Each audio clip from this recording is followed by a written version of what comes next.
नमस्कार, यूपी तक में आपका स्वागत है और मैं हूं कुमार अभिषेक। पिछले 24 घंटे के तमाम अहम खबरों को समेटे हम हाजिर हैं अपना न्यूज़ शो आज का यूपी लेकर।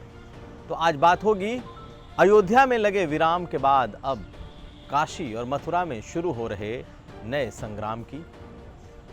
संस्कृत के उत्तर प्रदेश में नए सरकारी भाषा बनने की और पिछले 24 से 48 घंटे में माफियाओं और बाहुबलियों के खिलाफ अब तक के सबसे बड़े बुलडोजर ऑपरेशन की। तो चलते हैं खबरों की तरफ। राम मंदिर पर फैसला आने के बाद अयोध्या में मंदिर निर्माण तो शुरू हो चुका है, लेकिन अब काशी और मथुरा में नए तरीके से शुरुआत दिखाई दे रही है। आज काशी में ज्ञानवापी मस्जिद और काशी मंदिर दोनों की तरफ से अदालतों में अपने अपने दावे पेश किए गए। दोनों तरफ से जमकर बहस हुई और 3 अक्टूबर को अगली सुनवाई की तारीख रखी गई है। उसमें इस बात पर सुनवाई होगी कि क्या ये मामला काशी की अदालत में सुनने लायक है या नहीं।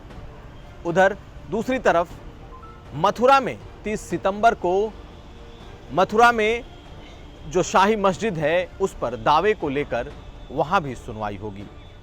आज मथुरा में श्री कृष्ण विराजमान की तरफ से बकायदा दावे किए गए और इस बाबत अदालत ने इसे सुनवाई के लिए एक्सेप्ट भी कर लिया है।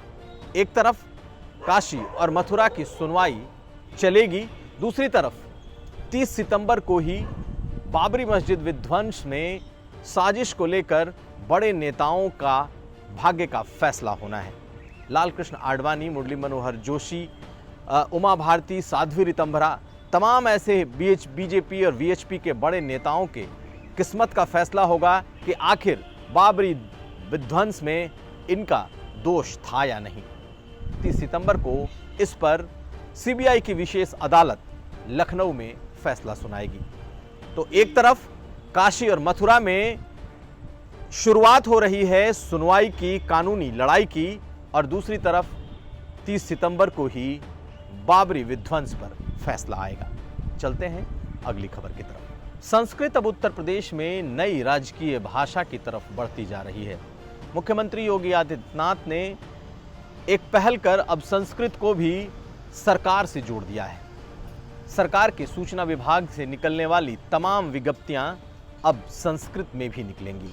अभी तक सभी सरकारी आदेश और सरकारी विज्ञप्तियां सिर्फ हिंदी, अंग्रेजी और उर्दू में निकलती थीं, लेकिन सरकार ने इसे 1 अक्टूबर से लागू करने का फैसला किया है और उसकी शुरुआत भी हो गई है।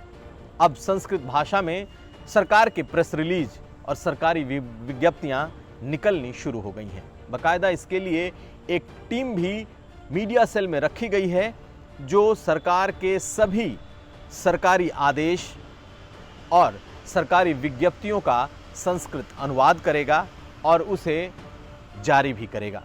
कुल मिलाकर संस्कृत प्रेमियों के लिए या फिर संस्कृत को चाहने वालों के लिए एक बड़ी खबर है कि अब उत्तर प्रदेश में हिंदी, इंग्लिश और उर्दू की तरह संस्कृत को भी राजकीय मान्यता मिल गई है। अब कुल 4 भाषाओं में सरकारी विज्ञप्तियां प्रकाशित होंगी और उसमें एक संस्कृत होगा। चलते हैं अगली खबर की तरफ। शिया वक्फ बोर्ड के पूर्व चेयरमैन वसीम रिजवी ने प्रधानमंत्री मोदी को खत लिखा है और मांग की है कि प्लेसेस ऑफ वर्शिप एक्ट 1991 को खत्म किया जाए। साथ साथ वैसे मंदिर जिन्हें तोड़कर मस्जिदों में तब्दील कर दिया गया, उन्हें वापस हिंदुओं को सौंप दिया जाए। हालांकि वसीम रिजवी की ये मांग नई नहीं है, पहले भी वो प्रधानमंत्री मोदी को खत लिखकर ऐसी मांग कर चुके हैं, लेकिन इस वक्त का टाइमिंग बेहद ही अहम है। ऐसे समय में जबकि काशी और मथुरा में एक बार फिर कानूनी लड़ाई की शुरुआत हो रही है, वसीम रिजवी ने ये मांग नए सिरे से छेड़ दी है। दरअसल प्लेसेस ऑफ वर्शिप एक्ट 1991 के मुताबिक अब किसी भी धार्मिक स्थल, किसी भी पूजा पद्धति के स्थल में कोई छेड़छाड़ नहीं हो सकती और उन्हें यथावत रखा जाएगा। लेकिन वसीम रिजवी ने 9 ऐसे मस्जिदों की लिस्ट सौंपी है जिन्हें मंदिरों को तोड़कर बनाया गया और उनकी नई मांग ये है कि इन तमाम 9 मस्जिदों को हिंदुओं को सौंप दिया जाए। कुल मिलाकर इस पर एक नई कंट्रोवर्सी जरूर पैदा हो सकती है। चलते हैं अगली खबर की तरफ।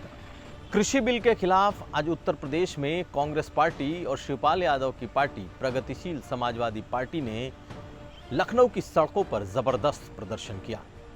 कांग्रेस पार्टी के तमाम संगठन आज लखनऊ में सड़कों पर उतरे और इन्होंने प्रधानमंत्री के द्वारा लाए गए कृषि बिल का जमकर विरोध किया। हालांकि इनकी योजना राजभवन को घेरने की थी, लेकिन पुलिस का बंदोबस्त बेहद ही कड़ा था।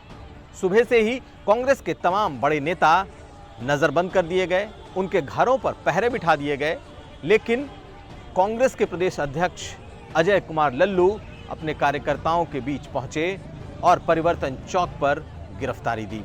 इससे पहले शिवपाल यादव की पार्टी भी विधानसभा तक पहुंची और आज उनके प्रदर्शन के दौरान लाठी चार्ज भी करना पड़ा।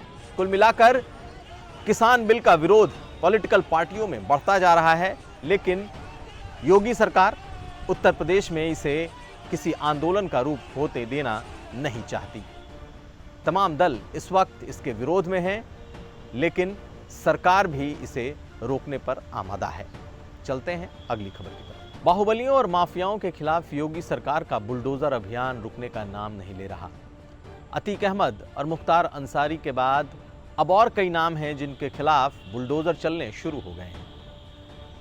अंबेडकर नगर में खान मुबारक नाम के एक बड़े बाहुबली और माफिया के खिलाफ पिछले 24 घंटे में बड़ी कार्रवाई प्रशासन ने की है। बाकायदा उसके करोड़ों का बंगला न सिर्फ सील किया गया, बल्कि उसे बुलडोजर से गिरा दिया गया। दूसरी तरफ मुजफ्फरनगर में इमलाक नाम के एक और माफिया की खेती की जमीन के अलावा उसका मेडिकल कॉलेज सील कर लिया गया। बताया यह जा रहा है कि इन दोनों माफियाओं ने अवैध करोड़ों की संपत्ति जमा कर रखी थी और अवैध जमीन पर बड़े बड़े अवैध निर्माण कर रखे थे। पहले खान मुबारक के खिलाफ जबरदस्त कार्रवाई हुई है और अब इमलाक के खिलाफ भी कार्रवाई हो सकती है। इसके अलावा मुन्ना बजरंगी को गोली मारने वाले या उस मामले में मुख्य आरोपी सुनील राठी के खिलाफ भी सरकार ने कार्रवाई की है और उसकी करोड़ों की संपत्ति सील कर ली है। आने वाले वक्त में प्रयागराज में अतीक अहमद के खिलाफ अभी और अभियान चलने की बात सामने आ रही है। कुल मिलाकर सभी बाहुबलियों की इस वक्त शामत आई दिखाई दे रही है। चलते हैं अगली खबर की तरफ। उत्तर प्रदेश में कोरोना को लेकर थोड़ी राहत भरी खबर है। इस वक्त उत्तर प्रदेश का रिकवरी रेट बढ़कर 84.75 हो चुका है। पिछले कुछ दिनों से लगातार कोरोना की संक्रमण में कमी आ रही है और आज उत्तर प्रदेश में पिछले 24 घंटे में 3838 संक्रमित मरीज मिले हैं, जबकि ठीक होने वालों की तादाद 5382 तक पहुंच गई है। पिछले 24 घंटे में 1,51,000 से ज़्यादा टेस्ट हुए हैं और मौतों का आंकड़ा भी उत्तर प्रदेश में गिरा है। अब तक कुल 5,652 मरीजों की मौत हुई है और पिछले 24 घंटे में 58 संक्रमितों ने दम तोड़ा है। कुल मिलाकर ये उत्तर प्रदेश के लिए थोड़ी राहत भरी खबर है। तो पिछले 24 घंटे के तमाम अहम खबरों को समेटे ये था हमारा विशेष न्यूज़ बुलेटिन आज का यूपी। हम फिर हाजिर होंगे, तब तक आप देखते रहिए यूपी तक।